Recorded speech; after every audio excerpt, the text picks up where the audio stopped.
Bonsoir. Aujourd'hui, on va traiter le cours du niveau 3e en chimie. On avait déjà parlé de l'atome, les constituants de l'atome. Maintenant, on va attaquer tout ce qui est quantitatif, c'est-à-dire numérique. Donc, on va parler de la charge d'un proton, la charge d'un neutron, il n'est pas chargé parce qu'il est neutre, la charge des électrons et la charge du noyau et la charge de l'atome. Donc on va traiter tout ça, d'accord? Ensuite, on va donc déterminer les expressions littérales. On insiste sur les expressions littérales avant de faire un calcul numérique. Voilà ce qu'on va faire aujourd'hui. Voilà, donc il s'agit du niveau 3e, d'accord? Chimie. La séquence numéro 1, on est toujours dans l'atome. La séance numéro 4. Alors, charge du noyau. On cherche la charge électrique du noyau. D'accord? Alors, le noyau contient Z protons. D'accord? Z, c'est le nombre de protons, c'est ce qu'on a défini la dernière fois. Ce sont les charges positives. Et il contient des neutrons. Donc, les neutrons ne sont pas chargés, donc les neutrons ne nous intéressent pas dans ce chapitre-là. Hein? Pour cette question-là, les neutrons ne nous intéressent pas, parce qu'ils ne sont pas chargés.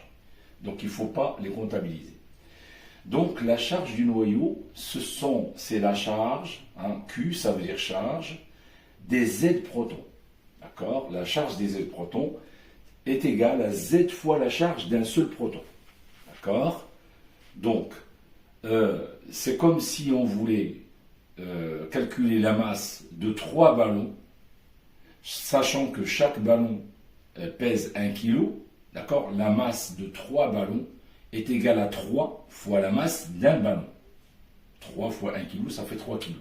Donc la masse des 3 ballons, ça fait 3 kg, étant donné que chaque ballon pèse 1 kg. Donc la masse de 3 ballons est égale à 3 fois la masse d'un ballon.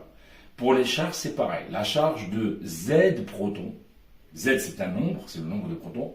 La charge de Z protons est égale à Z fois la charge d'un seul proton. Voilà ce que j'écris ici. La charge de Z du noyau, c'est la charge de Z proton, et la charge de Z proton est égale à Z fois la charge d'un seul proton. Donc ça, c'est l'expression littérale, ça s'appelle l'expression littérale, d'accord? Je vais l'écrire ici. Ça, c'est l'expression littérale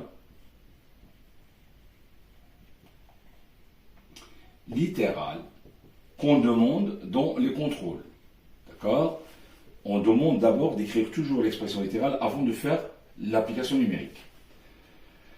Alors, la charge d'un proton. La charge d'un proton, je l'ai mise ici. Ça s'appelle la charge élémentaire. La charge d'un seul proton, elle est égale à 1,6 fois 10 puissance moins 19 coulombs. On en a déjà parlé. D'accord? Donc, c'est la charge élémentaire. Voilà.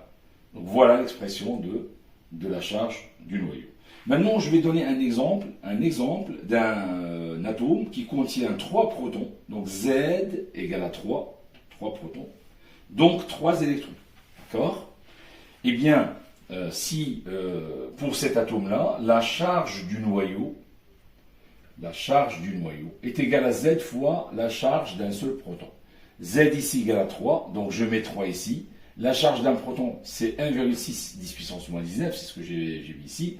Donc quand je ne multiplie pas ça, j'aurai 4,8 10 puissance moins 19 coulombs. Donc pour cet atome-là, la charge du noyau de cet atome est égale à 4,8 10 puissance moins 19. On a écrit l'expression littérale et après on a fait l'application numérique. D'accord?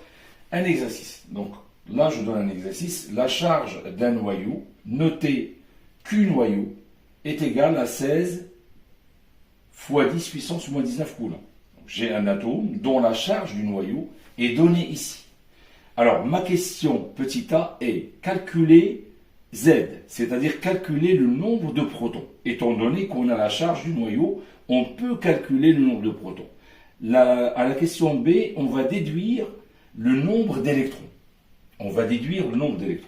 Donc réponse à cet exercice-là, on sait que la charge du noyau est égale à Z fois Z fois la charge d'un seul proton, ça c'est la formule que j'ai donnée dans le cours, juste au-dessus, et bien on l'applique. On retire Z de cette formule-là.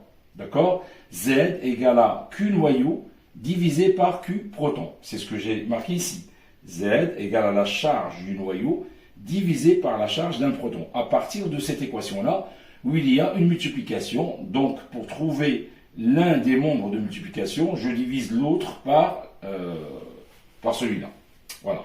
Donc, Q du noyau, elle est donnée dans l'exercice, c'est 16 10 puissance moins 19, elle est là. Donc, j'écris Q du noyau ici. Et la charge d'un proton, elle est écrite ici. Je divise ça par ça, donc j'élimine.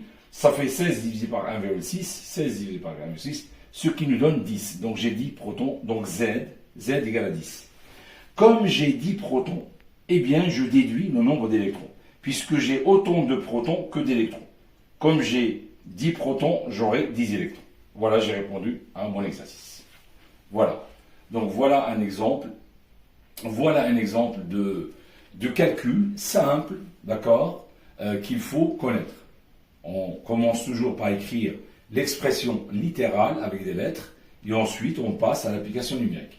La prochaine fois, on va faire la même chose avec les masses. D'accord? Voilà.